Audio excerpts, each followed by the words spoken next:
Baik, untuk cerita jam ini pula kita pastinya ingin mendapatkan perkongsian kisah daripada wartawan-wartawan kami di Astro Awani. Yang mana sekarang ini meskipun sebarang perkembangan berkaitan tarikh pilihan raya negeri Sarawak belum diputuskan, namun wartawan kami dari Astro Awani telah pun berkampung di sana. Dan pastinya anda juga yang mengikuti perkembangan di Astro Awani, anda akan melihat beberapa perkongsian artikel yang membawa isu-isu rakyat atau kisah kehidupan rakyat di bumi Kenyalang itu.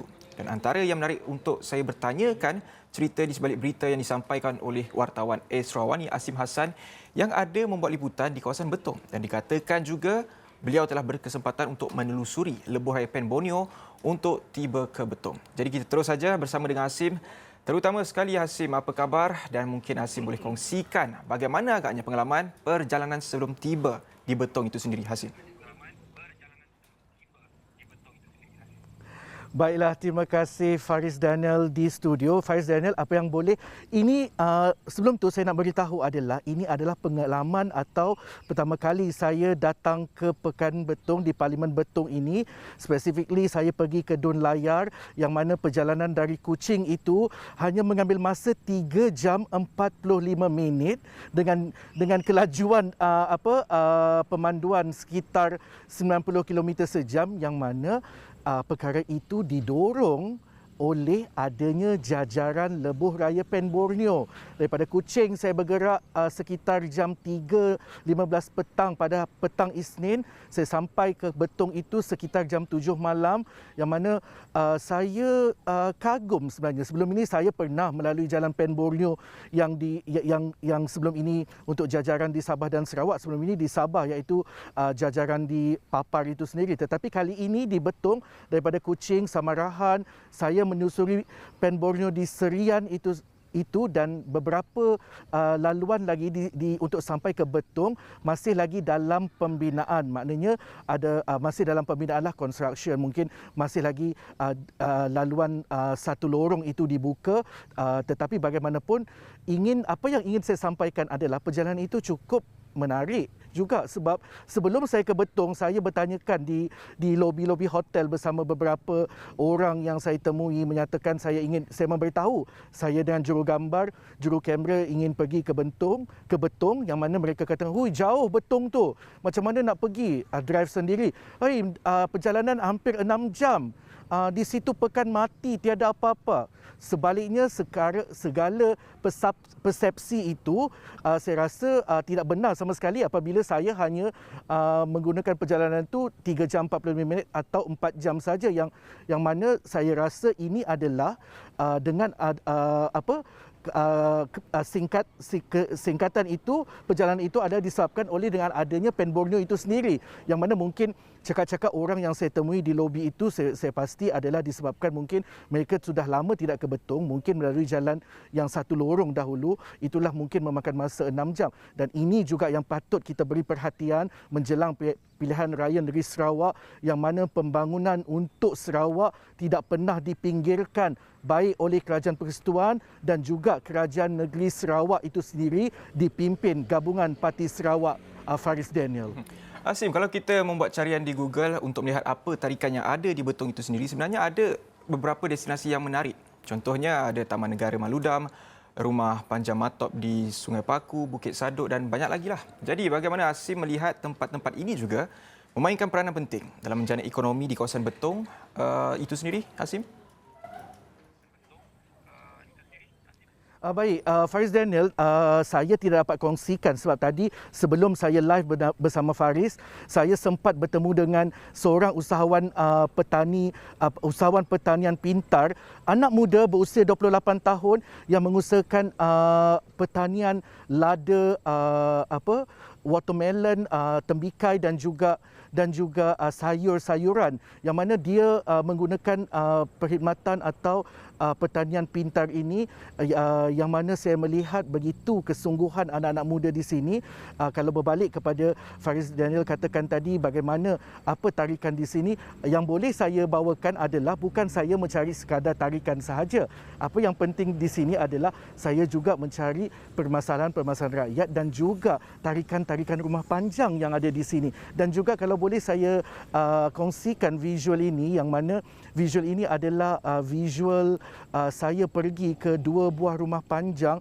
Untuk pengetahuan penonton Astro Awani semua, di Dun Layar sahaja di bawah Parlimen Betong ada 92 rumah panjang, yang mana hampir atau secara keseluruhan 85% jalan akses ke rumah panjang itu sudah ada jalan bertar.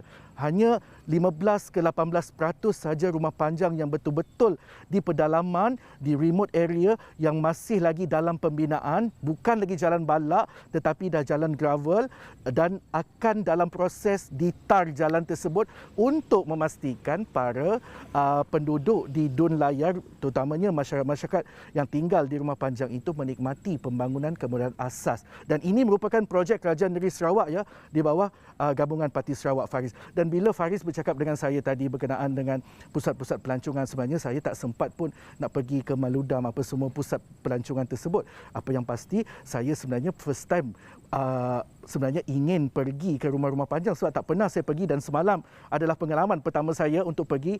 Saya lihat mereka sangat peramah, baik, dan juga sungai-sungai mereka tidak pernah diterokai, sangat jernih, sangat teratur, dan juga orang kata apa, virgin river orang kata.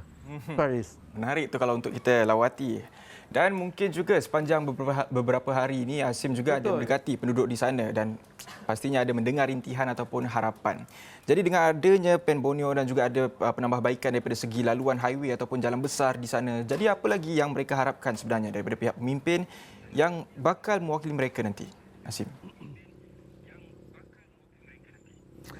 Baiklah Faris, jika kita ke pedalaman ini sudah pasti adalah jaringan internet itu, tetapi saya tidak mahu memberi fokus kepada jaringan internet itu secara orang kata berkali-kali, kerana perkara itu selalu memang orang akan mengatakan alah itu adalah perkara klise yang memang berlaku di pedalaman. Tetapi ingin saya tekankan di sini, kerajaan baru nanti, saya tahu sebelum ini kerajaan pimpinan Datuk Patinggi Abang Johari Tuan Openg memang ada melaksanakan beberapa inisiatif untuk memberi kepada masyarakat di pedalaman kemudahan jaringan internet, yang mana melalui Sarawak Multimedia Authority juga ada menyediakan tower-tower, dan juga saya rasa perbincangan masih lagi dijalankan melibatkan SMA dengan beberapa provider telekomunikasi untuk memastikan jaringan internet atau capaian internet itu dapat dibuka atau dibina di kawasan pedalaman seperti di Nangga Mujau dan Nangga Pasar dan berapa lagi kawasan pedalaman yang lain, Faris. Asim, saya ingin bertanyakan juga dengan adanya jajanan baharu, Pen Borneo seperti yang disebutkan tadi oleh Asim. Jadi mungkin mereka ada menjangkakan sebarang pembangunan baharu di sana. Adakah itu benar? Okey, betul. Betul Faris. Macam kita lihat di sini ya, masyarakat yang saya temui tadi adalah usahawan pertanian moden, yang mana dia kata dia mengusahakan lada itu untuk dalam tempoh musim menuai lada sebenarnya adalah dia sendiri akan dapat untuk berapa lot itu akan dapat kepada sekitar 100 kilogram lada, tetapi dia kata permintaan itu tidak mencukupi untuk dia salurkan atau dia pasarkan ke pasar Betong itu sendiri. Maknanya permintaan itu cukup tinggi, yang mana sebelum ini pun kita tahu di bawah kerajaan Sarawak mereka akan menubuhkan atau membina sebenarnya lapangan terbang di Betong ini, iaitu di bahagian Sepau, iaitu Berbuling. Di sana akan adanya satu lapangan terbang bagi memudahkan, lapangan terbang itu dibina bagi memudahkan masyarakat petani ini memasarkan, mengumpul pertanian mereka sebelum hasil tani itu dipasarkan di seluruh Sarawak. Dan juga di Dun Layar yang saya temui, yang saya pergi tadi, memang ada satu pusat penyimpanan food basket yang akan dibina di sini untuk bertujuan untuk mengumpul barang-barang hasil tanaman ini sebelum dihantar dengan adanya airport itu nanti, dan akan didistribute bukan saja di Sarawak tetapi juga mungkin di status di Singapura, yang mana Kerajaan Negeri Sarawak ada membuka pejabat perdagangan di sana, Faris. Dan juga Asim, pelaksanaan projek Lebuh Raya Pen Borneo Sabah ini membuktikan komitmen kerajaan persekutuan dalam membangunkan rangkaian infrastruktur jalan raya yang terancang dan sistematik. Tapi mungkin saya belum sampai lagi ke sana dan Asim sendiri yang dah lalu highway itu sendiri, bagaimana pengalaman dia? Mungkin boleh ceritakan ada R&R ke, ada tol ke, macam mana Asim? Ya betul Faris. Kalau kita lihat dengan keadaan geografi di Sarawak ini yang berbukit bukau, maknanya bukit itu ditara untuk memberi kemudahan asas yang lebih bagus seperti jajaran Pen Borneo. Sudah pastinya yang pertama sekali untuk kemudahan masyarakat di Sarawak ini, laluan Pen Borneo itu tiada tol langsung. Dan yang kedua adalah akan ada R&R disediakan, tetapi bagaimanapun dia tidaklah seperti R&R yang kita ada di Semenanjung, tetapi tetap ada R&R, tempat orang berjual, untuk orang pergi berehat sebentar, menunaikan solat ke apa semua. Memang ada surau di situ, Faris. Terakhir sekali Asim, selepas Asim ada membuatlah tinjauan di rumah-rumah panjang di sana, selepas ini apa lagi yang Asim cuba sampaikan? Apa lagi yang ingin Asim kupas bagi mendapatkan rintihan ataupun harapan daripada penduduk di sana, Asim?